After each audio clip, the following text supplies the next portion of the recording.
Tree Counseling, located here at Southside Pastoral Counseling. So you're getting ready to view a video that I did, but I forgot to introduce myself. So I wanted to post this clip in there at the beginning so you would know who I am. So I'll be doing a video on mindfulness. So it'll be a series that I'll continue to do. I hope you enjoy. And I am coming to you through this video blog series that I am starting up today. And basically it's just going to be a video blog about mindfulness. So I wanted to teach you guys more about mindfulness and what it is, the benefits of it, how to do it, all those things.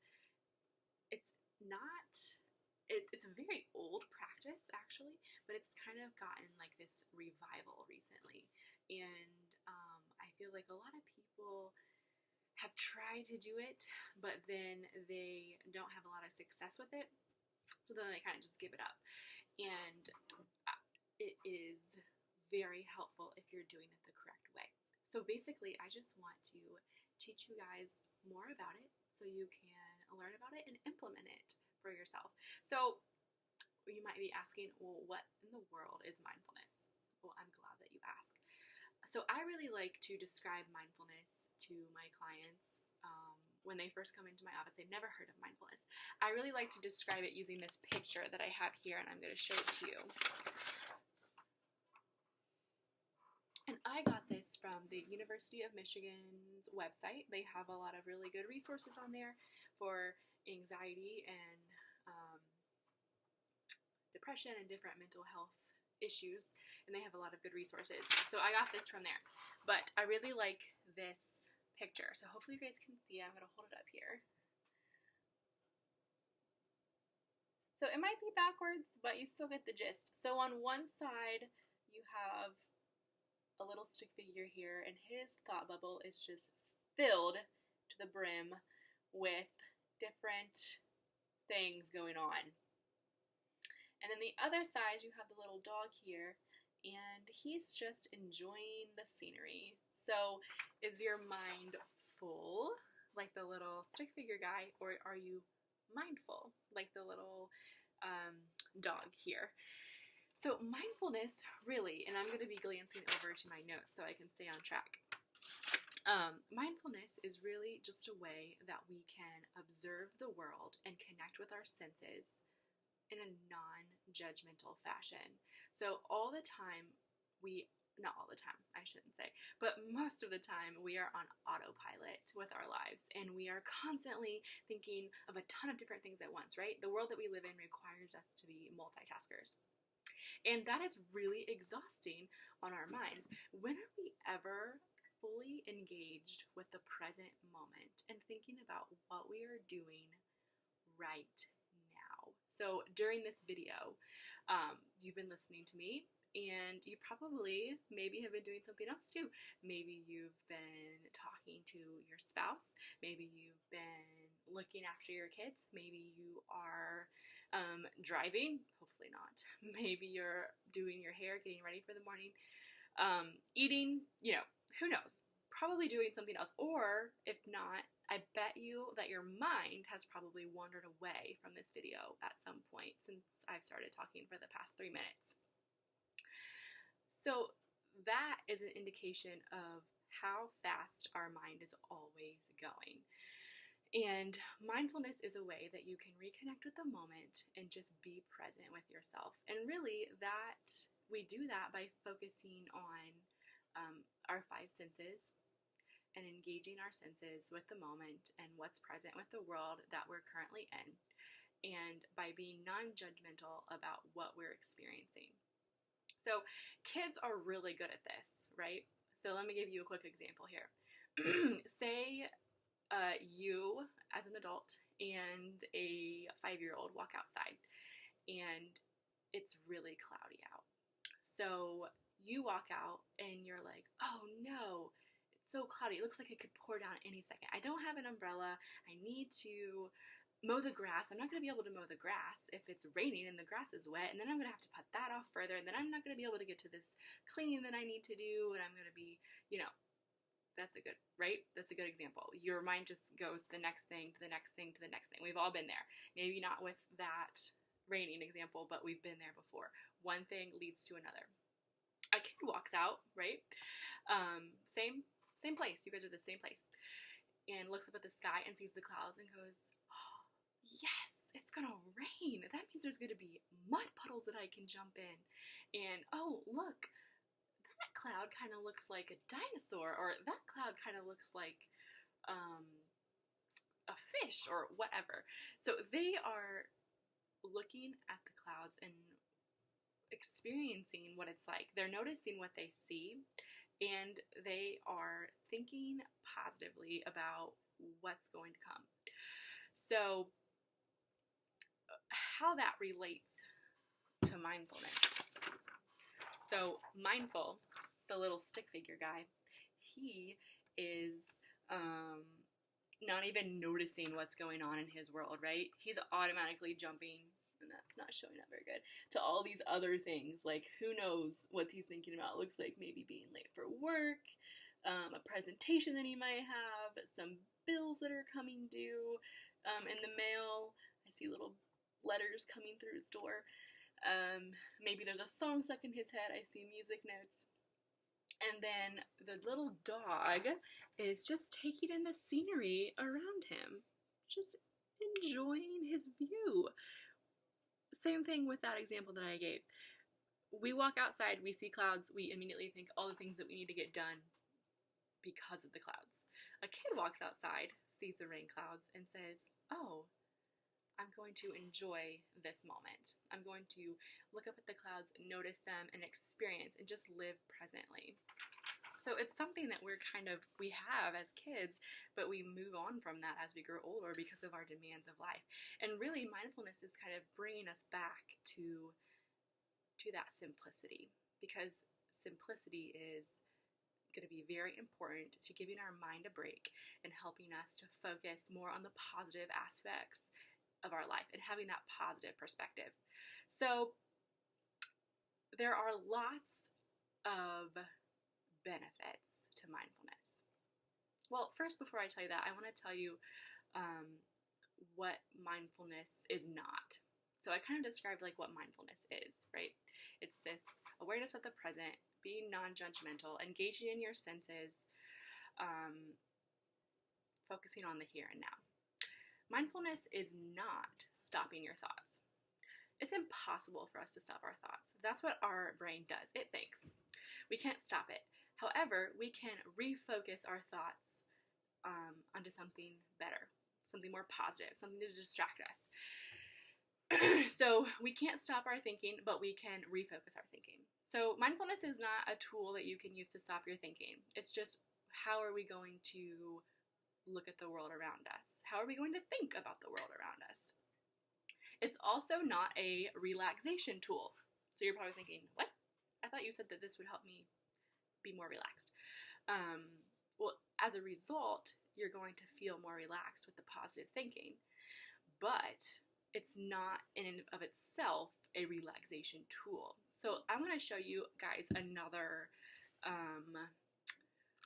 little model here on a piece of paper. So I don't know if it's going to show up backwards, but let me grab it.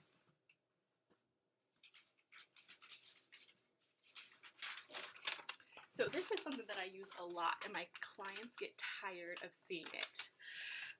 The CBT model. So situation, thought, emotion, behavior. The rain clouds did not make you annoyed. There was something in between here, between seeing the rain clouds and being annoyed. The thing that was in between here was your thoughts. Your thoughts said, oh no, I have to do this, I have to get this done, I should have done that yesterday, what if I don't get this completed in time before it starts to rain? Because the adult and the kid in that story, they were faced with the same situation, rain clouds. They had different thoughts about it, and then they had that resulted in the different emotions about it.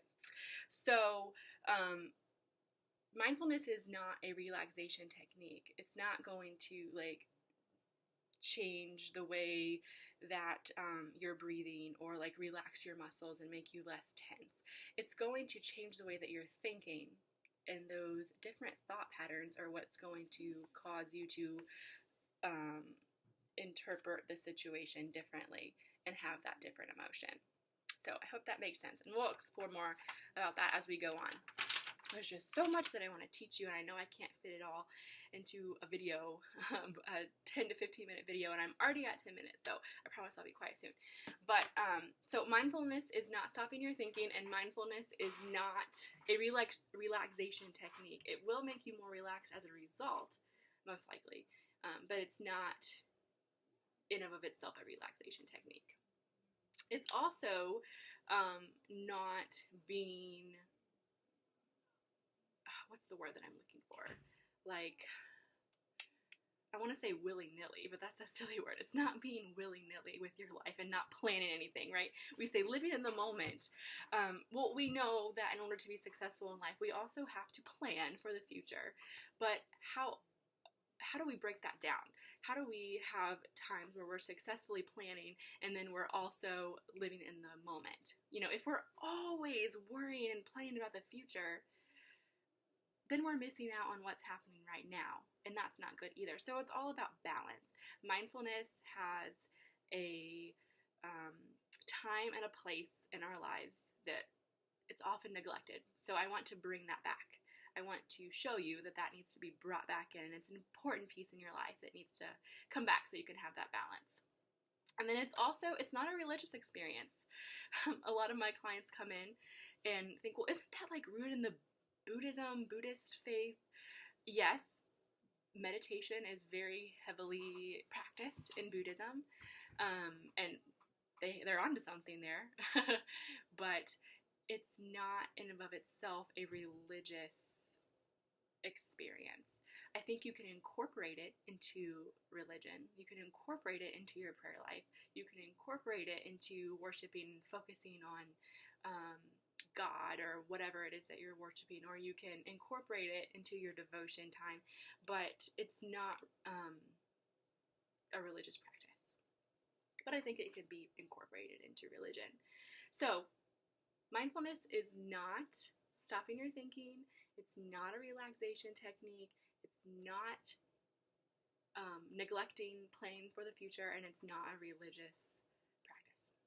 It is simply engaging with yourself, engaging in the present moment, and engaging your senses to free your mind and give yourself a break from all that, from all those stressors that you're being pounded with constantly, and just carving out a time for you to give yourself a break, to give your mind a break. So, well, the benefits of mindfulness, you might be asking, well, what does mindfulness do? It sounds great. Sounds easy. We'll get to that. It's not quite as easy as it sounds, but we'll get to that. Mindfulness, there are 4 really key areas that it benefits us, helps us in. So thinking skills is one. So again, I'm looking at my notes down here so I can stay focused. Our thinking skills, helping us concentrate better. If we are able to channel our thinking and we get really good at mindfulness and we're able to purposefully think about something in a particular way and have a certain perspective, then we're going to get good at concentrating in other aspects of our life too. So it's going to help us have better mental stamina and have better concentration skills. It's also going to help us with our health and our well-being, aka decreasing our anxiety. So it's going to help reduce those levels of anxiety. It's going to help reduce, it has the potential, I should say, to reduce those levels of fatigue if you're one of those people who stays up in bed at night with your mind racing, worrying over and over again about something. You keep replaying something in your mind, worrying about the next day, what you have to do tomorrow, what you didn't get done today. This is going to help that. It also brings us more self-awareness. So what I mean by that is it helps us be more aware of how we're presenting ourselves to other people, how we're communicating with them. increasing our awareness of ourselves when we're in a relationship. So increasing those relationship skills too. And also the last one here is it's going to increase our happiness and our fulfillment. So what I mean by that is it's going to overall bring us to a more positive place and a more positive perspective, and give us more self-confidence, and helping us just release the stress that we hold in our brains, and giving us a freedom. It's freedom for our brain. It gives us a positive perspective and helps us to engage in the moment, what we so oftentimes are missing because we're worrying about everything else that's going on in our life. So, the point of this video was to tell you a little bit about what mindfulness is, and also what it's not, and what it can do for us, the benefits that it has. So I hope this gives you a little bit of a glimpse into the beginning, the introduction of mindfulness, gives you a glimpse into what we'll be talking about. And the next time that I see you, I'll be sharing more about mindfulness and how we can do mindfulness and how we can incorporate it into our daily lives. So again, this is going to be a series that I'll be doing, and it's not going to be as long as this one. The introduction one is longer. So if you stuck it out throughout this whole video, good job. The next ones will be shorter, I promise, and they'll be more applicable. There'll be tools that you can take with you to incorporate in your life, and so that you can see those positive results that I'm speaking of. So if you have any questions, you can feel free to contact me. My contact information is posted on my website and my Facebook page, so you'll be able to find it if you need it. And I am looking forward to this mindfulness journey with you guys. I'm excited to teach you lots of new things and hopefully help relieve some of that everyday stress that you have in your life. So I look forward to seeing you guys next time, and I hope you have a great day.